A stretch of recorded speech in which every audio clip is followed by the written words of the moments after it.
Midsummer in Canada's Yukon. Red Surge and Northern Pride stand on guard. The Mounties are at the summit of the Chilkoot Pass, waiting for a team of 19th century gold miners to cross this storied trail.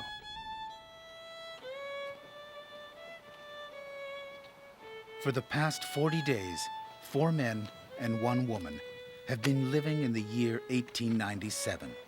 Their food, clothing, and tools are period appropriate to a time when tens of thousands of gold-hungry Southerners, called Stampeders, came over these mountains like an invading army.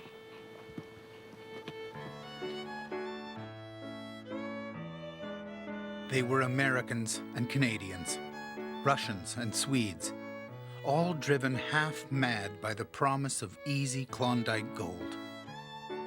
At the top of the Chilkoot, they were stopped by the Northwest Mounted Police, who confiscated guns and booze and made sure every stampeder had plenty of supplies. The modern-day team has also carried a back-breaking load up this trail. 3,000 pounds of gear, plus a boat. And like the Gold Rush miners, they too must pass inspection.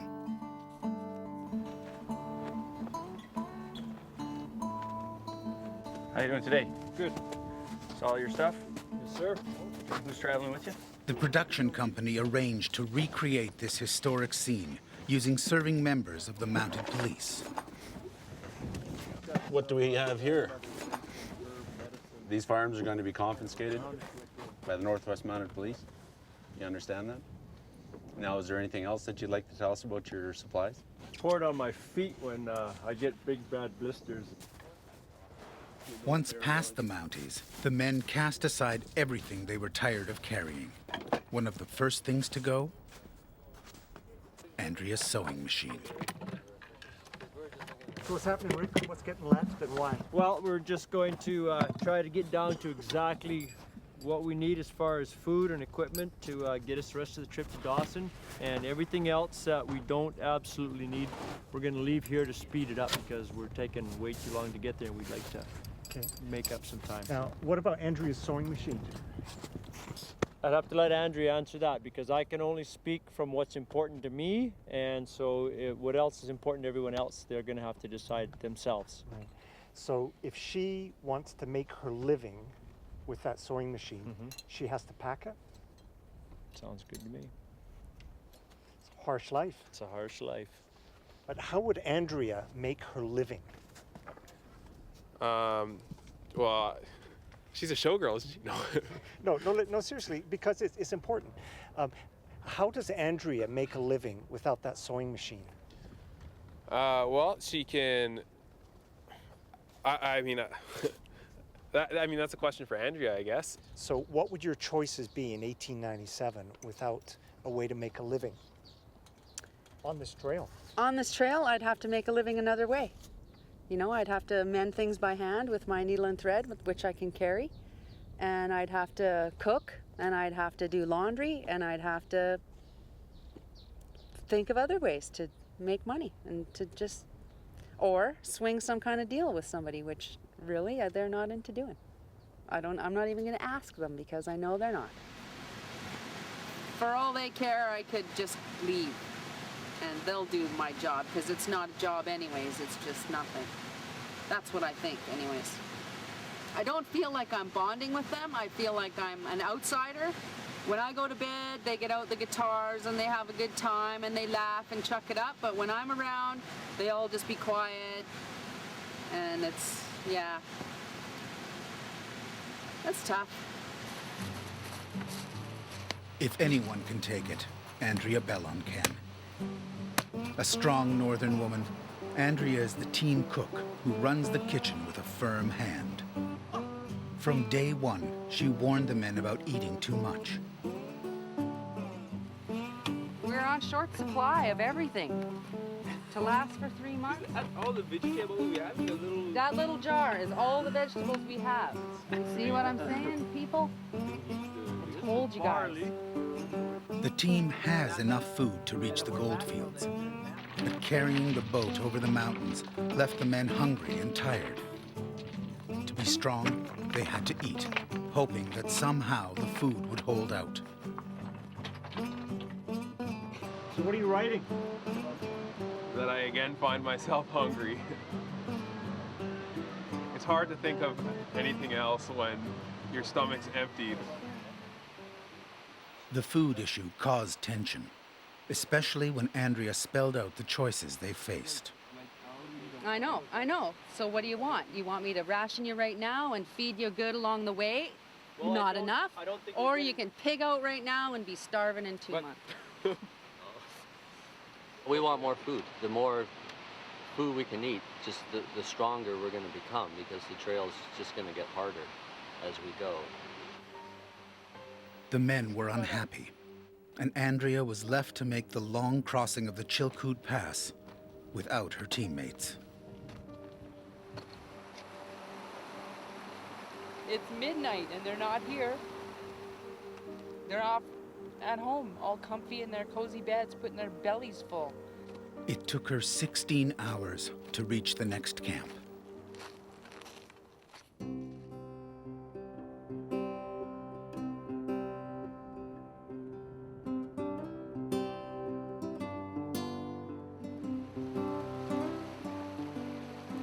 Six weeks into the journey, they have reached the edge of Lake Lindemann and set up camp at an old trapper's cabin. Lindeman is an important milestone for the Stampeders. The great mountains of the Chilkoot are passed, and bruises can now heal. At this point in the trip, I look back on the last 40 some odd days that we've been carrying stuff over the Chilkoot Trail, and as much as it was the source of a lot of pain and discomfort and fatigue and experiencing hunger that I've never experienced before, just it's, as much as those are harsh memories, I'm kind of feeling a little nostalgic about leaving this part of the trail, this part of the journey behind, and continuing on in the water.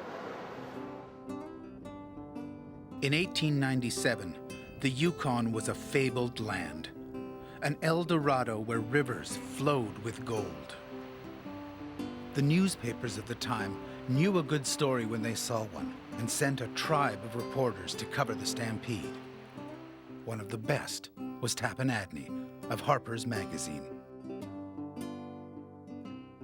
Lindeman is magnificent. 4 miles long with mountains like picture frames. It is alive with the air of hustle bustle.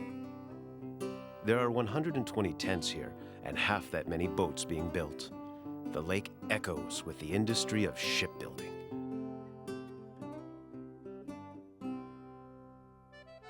Lake Lindeman lies on the Canadian side of the Chilkoot Pass, 24 miles from where the trail begins at Dyea, Alaska. The gold fields of Dawson City are over 600 miles north. From Lindeman, the team will sail the many glacier-fed lakes which flow into the Yukon River. As they travel north, they'll need both luck and courage. The water temperature is just above freezing.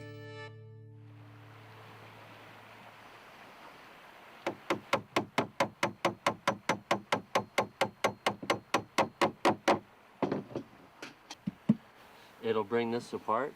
The boat they have carried so far is damaged. The wood is warped, the seals are cracked, and Joe Bishop is worried. Drop the boat. He says the Yukon lakes are killing cold. So he tries something that might have been used in 1897. He fills the joints with pine tree resin. Yeah, that looks really good. Yep.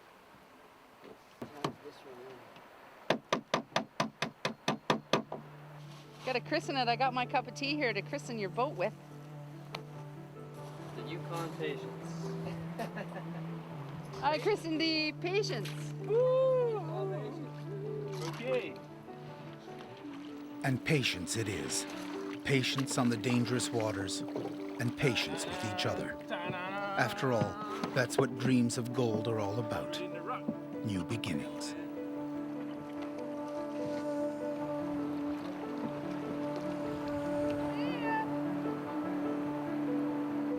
Right.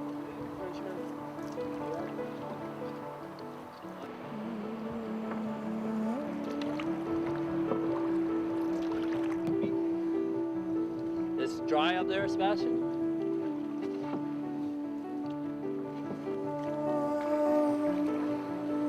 The effort to get the boat this far has not been wasted. The pine resin works, and patience stays dry.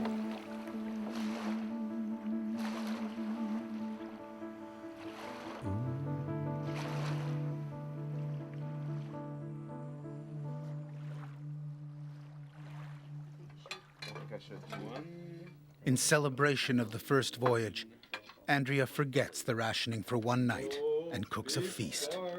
Barley and carrots, potatoes and bacon. Oh, that looks awesome. Gold Rush Gourmet, 1897 style. No, 3, no 4. All this stuff. That's great. Yeah. What is there at the end of Lindeman Lake? 1 mile rapids. Yeah, 1 mile rapids. And this water's really cold here, right? That's why I don't want to get too far from shore, is because I want to be able to swim without hypothermia setting in. Definitely what Andrea said about the water being really cold is as much as the Chilkoot was the hardest part of the trail, the lakes are the most dangerous part of the route to the Dawson. That's what's scaring me. Well, that's what's got my hackles up.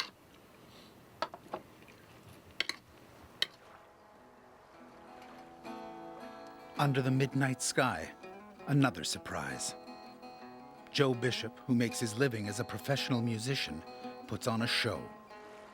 He's been writing songs on the trail, and this is one of them.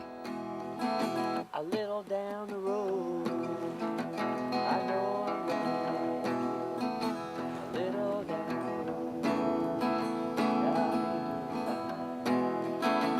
I'll shed my burdens, meet my maker. A little down the road, just a little.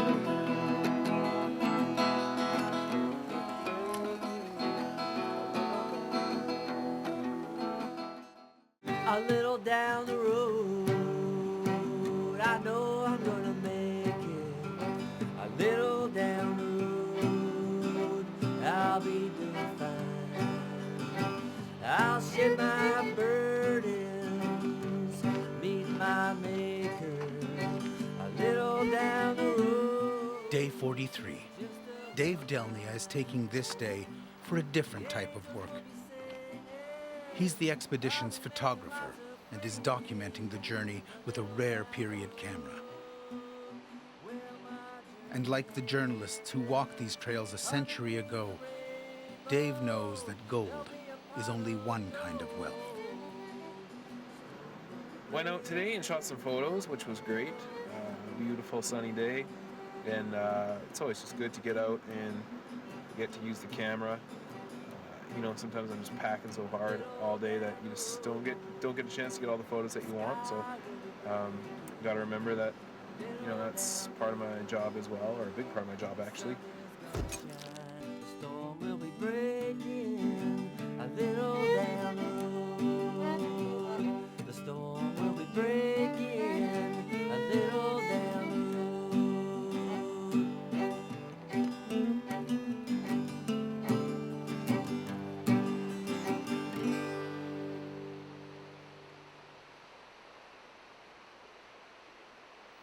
Lake Lindeman is the first in a chain of lakes leading north. At its end, a dangerous channel.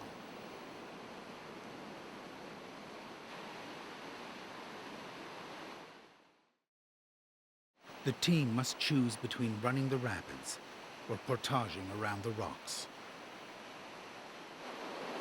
What do you think it was like going through here, Rick? Pretty hairy. Yeah, especially those boats, you know, if they don't steer very well, you're just kind of going wherever the water's going to take you. So there's a lot of big rocks right there. They're not going to move. The boat's just going to crunch. I wouldn't do it. Joe, could you run something like this? In the proper boat, you can definitely run this. The boat we have, it has no rockers, so it's made to track really well. It goes straight, and you gotta have a boat that you can maneuver around these rocks and that. We've got a boat we've carried over the Chilkoot. We can carry it this last mile, and we know it's in one piece when we start on Bennett. A century ago, Tappan Adney stood on the same spot, but made a different decision. With the speed of a bolt from a crossbow, the scow leaps from wave to wave, drenching us with spray. We avoid by the narrowest of margins jagged boulders, and in a slather of foam shoot out into the smooth water below.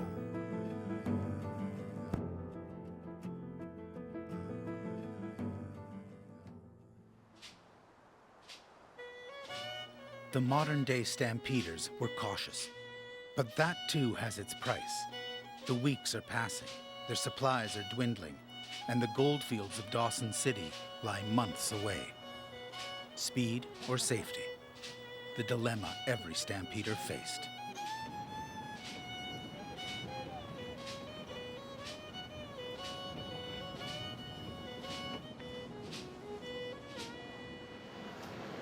They say an army marches on its stomach, and that's been very true with us.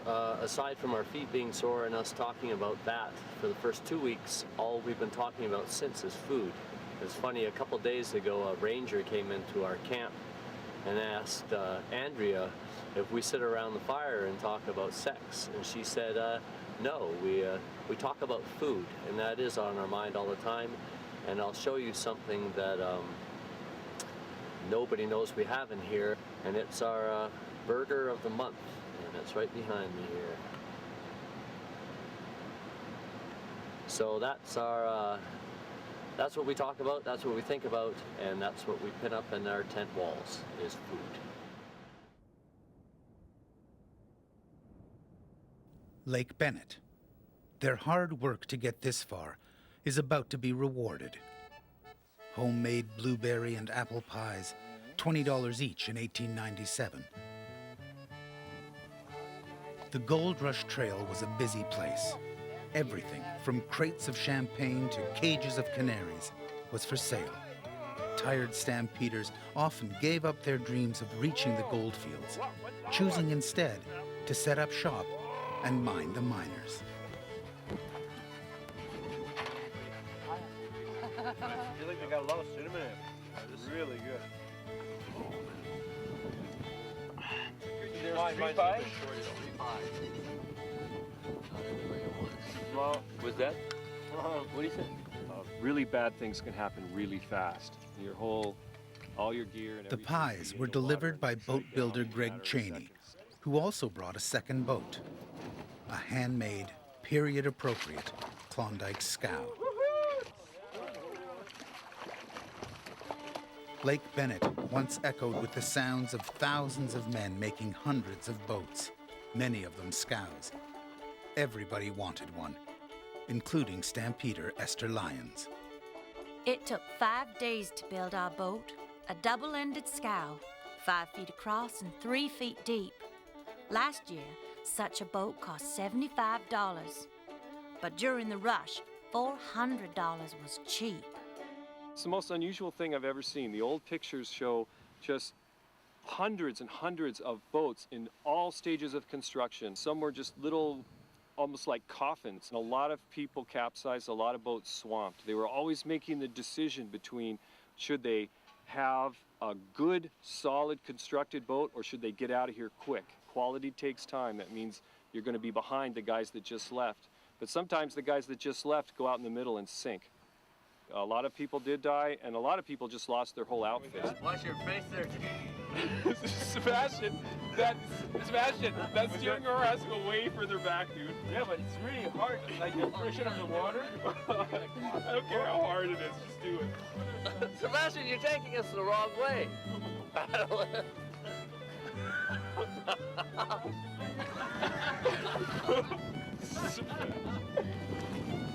All right, how many kilometers we have to go?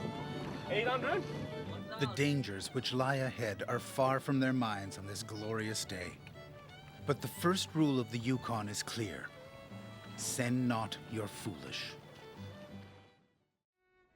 Day 50, and the weather has turned against them. Like many Stampeders, no one on this team knows how to sail. With hundreds of miles of lake and river ahead, they'll have to learn fast. The lakes are the biggest worry for me. I try not to worry about them, but I can't stop thinking about those big waves.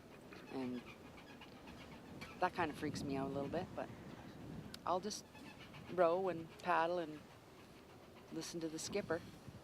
Been on a sailing boat once before I came out here, and I've been in a canoe 4 or 5 times before I came out here, so I'm just going to go with whatever the more experienced people say. 2 people with the most experience on the water is myself and Dave, so we're going to make sure one of us is on each boat at all times. No matter what we run into, we're capable of dealing with it. I mean, the odds are, I don't believe anybody will perish on this trip. It's going to be interesting trying to live on these boats, and especially for me, because I've never spent much time on the water. So it'll be really good. I'm going to learn how to paddle and how to sail, and we're going to build our own sails. We're going to take one of the tents and probably cut them in half to build the sails for our 2 boats. So that'll be interesting, and then give across the lakes, and then once we get on the river, it sounds like we'll just be paddling like madmen and working our way down to Dawson.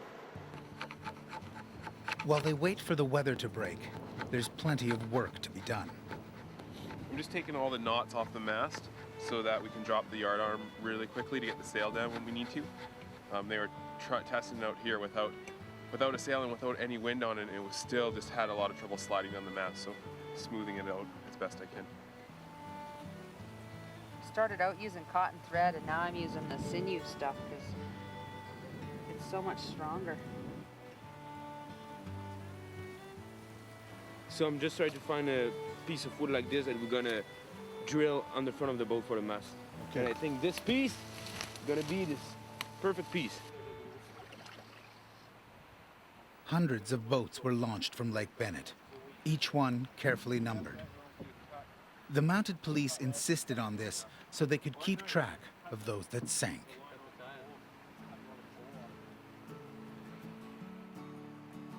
Hours later, the wind drops, and for once on this epic journey, calm waters lie ahead. The team is Dawson bound. That looks good. We're just about ready. Dawson bound, Dawson bound. Hoist the sail! Everybody knows I'm Dawson bound. Sebastian, yeah, take a deep breath. We're not gonna, the boat's pretty stable, I'm not gonna let it slip, don't worry. Yeah. Everybody knows I'm Dawson bound. Wind and rain, won't send me back to where I came. I ain't ever gonna turn around. Everybody knows I'm Dawson bound.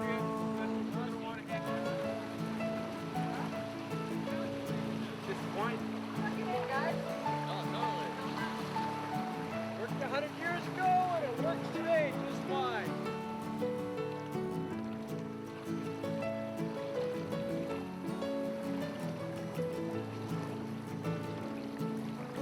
Don't you cry, don't you cry. Don't shed no tears when I say goodbye. I'll be thinking of you when I leave this town. Everybody knows I'm Dawson bound. I've seen snow, I've seen snow.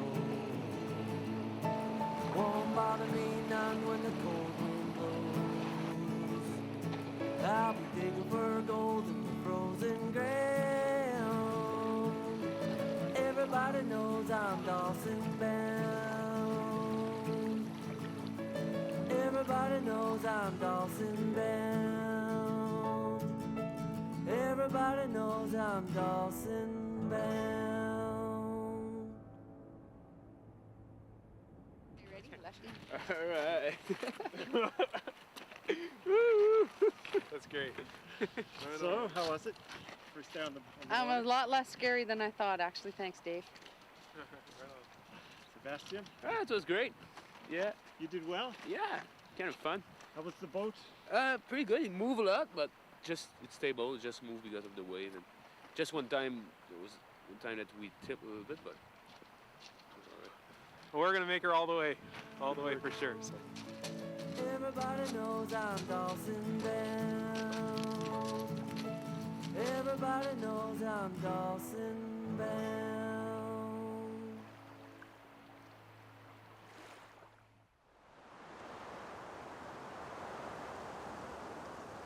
The wind has returned. Joe decides that sailing is too dangerous, and another day is lost.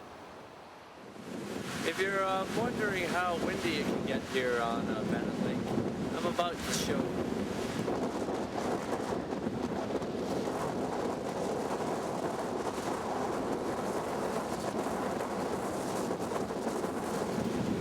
So it's pretty windy.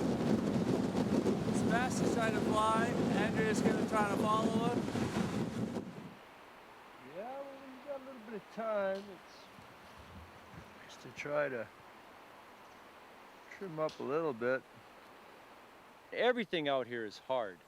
You know, just get up in the morning, you know, you got our big bulky bedrolls and stuff's in the boats and stuff's here. And if you want to make a meal, you got to dig everything out.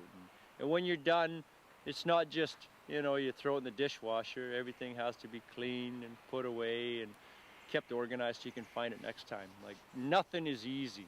It's all, everything's harder than what we're used to.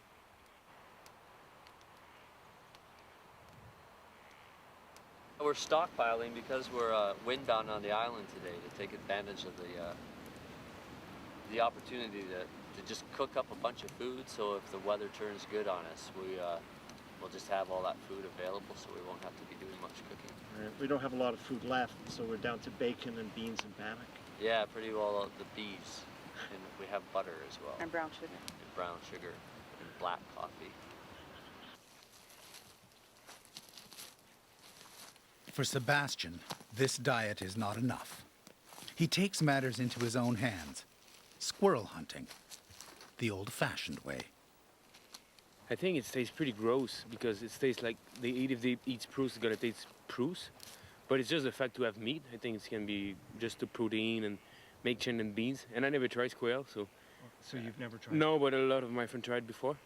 Yeah. And did you like it? Most of the times just to try it and just they wanted to eat meat, so they just have a squirrel. But Sebastian has no luck. The squirrels live on. Let's do her. Yeah. Yeah, let's take full advantage of this, and if we get this, if it storms up on us, then we pull off, and then if we get the same little break tomorrow, then we're around that point. 1, 2, 3, 4, 5. 1, 2, 3. 1, 2, 3, 4. Yeah. That's it. Can I get that to go, please? Thank you. The canoe drive-through. In 1897, less than a quarter of the 100,000 Stampeders who left their southern homes made it to these lakes. Journalist Tappanadney did, and crossed these waters in his scow. A gale is roaring, turning the lake into a great sea. Now begins the fight. Whitecaps are boarding us, and our mast bends as if it would break. Not a cove or shelter is in sight, and the wind is getting worse. In the late morning, the weather changes.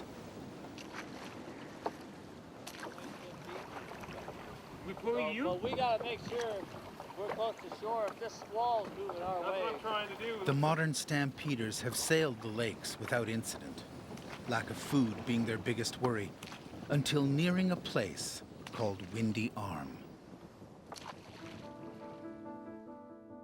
60 miles south of Whitehorse, between Bennett and Tagish Lakes, is a deadly stretch of water, Windy Arm. As vessels approach the strait between the lakes, a strong south wind drives boats towards Sucker Bay. For experienced crews, Windy Arm is a hard passage. For the Stampeders, It is dangerous.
The struggle is useless, the wind too strong. Like thousands of stampeders before them, they are marooned in the Bay of Broken Dreams.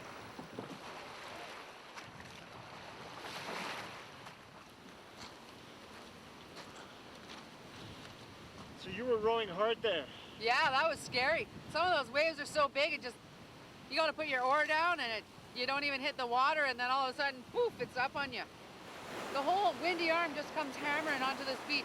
It just gets pounded relentlessly. The beach here is a graveyard of shattered Gold Rush boats. The scow Esther Lyons bought at Lake Bennett was one of them. Few ever pass Windy Arm without having cause to remember it, and we were most dismally wrecked here. We were obliged to make camp and go looking for food. The rhythms of life on the Gold Rush Trail are constant. Make camp, then look for food. What do you have there? Mossberries. Mossberries. What are mossberries? These little black berries here. They don't taste like much, but when you're hungry, they're awesome. And I never seen them so many. But as the gatherer, I should be collecting them for, the collective. But Once again, Sebastian is on the hunt. 55 days into the journey, he is tired of bannock and beans. He wants fresh meat.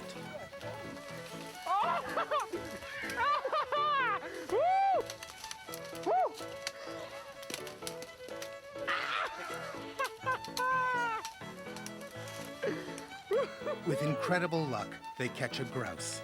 A successful but bloody end to a 19-year-old's first kill. Trophy. Dinner for 5. This is the first one. Maybe we'll get some more. Maybe another one tonight. Yeah. Ooh.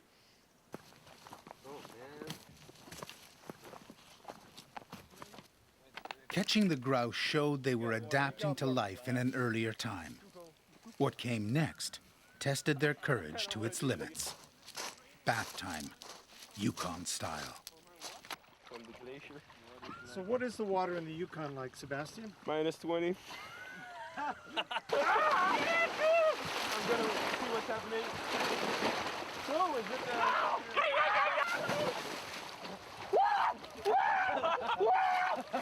Watch those rocks, they're sharp. I'm the only one left. I don't want to go. Come on, Andrea. But I'm going to wear my ginch. Oh, that's fine. That's great. That's really good. Good call, Dave.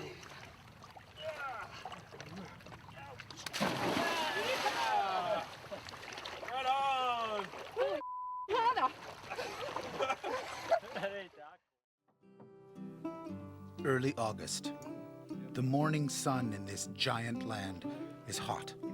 the earth verdant and alive. But the team has no time for beauty. Only one thing is on their minds: food.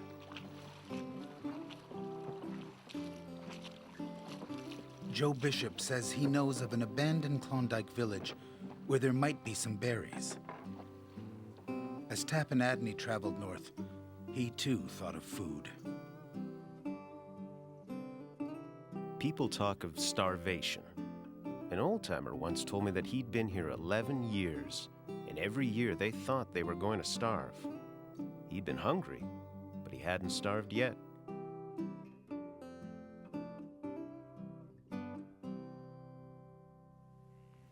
Holy, eh? Nice old cabin. Old barrel stove. Excellent. Deserted gold rush towns like this are common along the banks of the Yukon River. The histories of those who lived here lost to the fast-growing bush. This village of ghosts offers up a gift, a banquet of berries.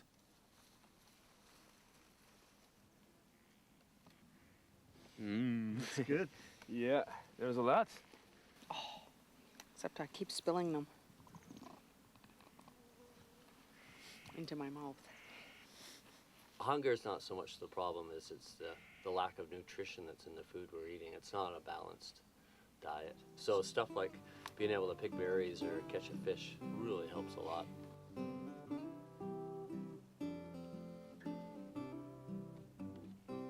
In the forest behind the village, another discovery. A Klondike riverboat. A reminder of the time when anything seemed possible. Ghost towns and boats in the bush. Empty cabins and long-ago miners. In the Yukon, legends die hard, and memories are worth saving.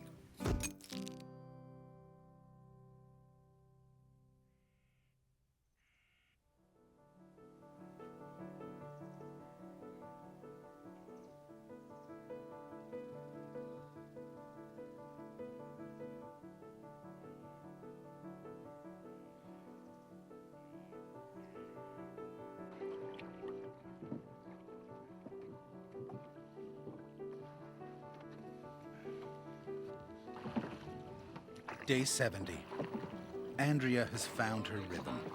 Her hands are blistered, her face windburned, yet she is at peace. Everybody's working just as hard. They see me, that I'm working as hard as them. They don't think that I'm sitting at home sewing all day, or reading, or cooking. And now they see me working. They see that I'm bone weary as them, and that I'm just as tough as them. It's tough hanging out with nowhere to go with 4 dudes you don't know, and they don't love you. You know, so it's another one of those count your blessings and not your troubles things. We've had a lot of bad news on this trip, but the worst bad news we've had came this morning when we found out we were no longer allowed to use butter on our bannock. We've already dealt with running out of beef jerky, bacon, mashed potatoes, oatmeal, and a lot of other things, but now no more butter, so we're just eating bannock plain. Another campfire meal, this one with a difference. Joe Bishop promised fresh meat, but it was not what they were expecting. That's overdone? Now the question is, are they hungry enough to eat Joe's gopher for dinner? I've eaten snake before, and I've eaten shark, and I've eaten porcupine.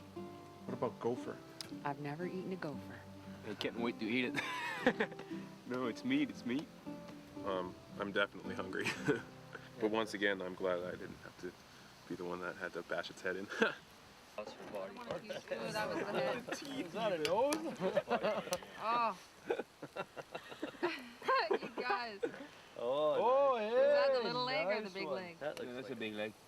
But I'll trade you if you don't want it. Or the exotic. There's another leg, I guess. Ugh. There's three legs. Oh. Okay. All right. All good stuff, man. What's left for you, Dave? There's a head with Grosses me teeth out that the and hair tongue is still in going it. Let's see if I can find the head. There's the head. Teeth, tongue, eyes, the whole bit. Yeah, it's so good. It tastes like turkey. Okay, let's have some beans to wash this gopher down. Does anybody want a lung? I think you got the best part actually, Dave. Anyone want to try a lung? I'll try along. Yeah. This looks good. Does anyone want some gopher skin? There's a little bit of heart left. I have a heart. Here's the rest of my bones you can pick off. Sounds like a little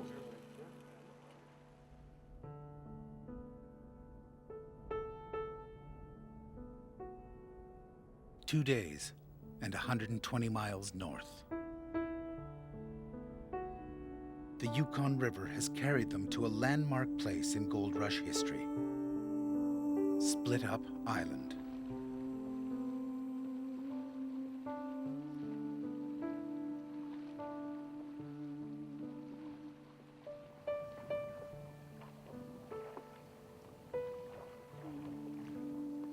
It was here Klondike Stampeders faced a tough decision: stay as a team or go it alone. The gold fields are only 2 days north. After months of working together, they could now make it by themselves. For this team, the ballet of the evening unfolds with familiar rhythms. But on this warm Yukon night, attention has returned. Andrea has told the men she's thinking of leaving. Dawson City is close. The smell of gold is in the air, and the ghosts of Split Up Island are restless.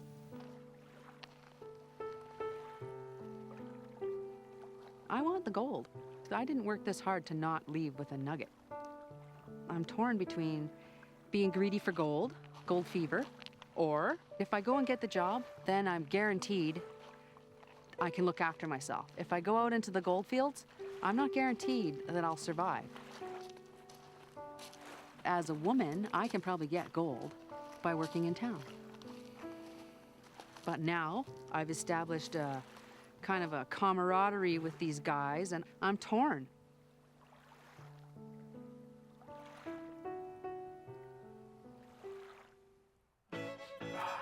That's right. Next time on Klondike, the quest for gold, Dawson City. A kind of town where preachers drink doubles. Andrea becomes the first female stampeder to cross the Klondike Trail since the Gold Rush.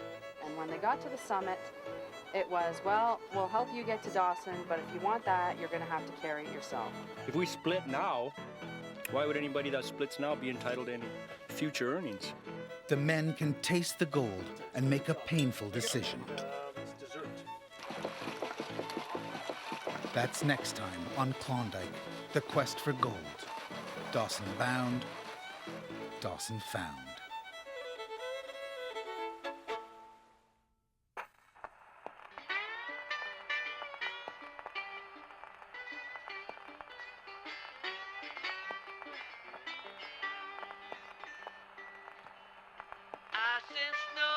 Ice and snow won't bother me none when the cold wind blows. I'll be digging for gold in the frozen ground. Everybody knows I'm Dawson bound. Moving on, moving on. I'll be moving on when the gold is gone. I ain't ever gonna settle down. Everybody knows I'm Dawson bound. Dawson bound, Dawson bound. Everybody knows I'm Dawson bound. Looking for gold that's never been found.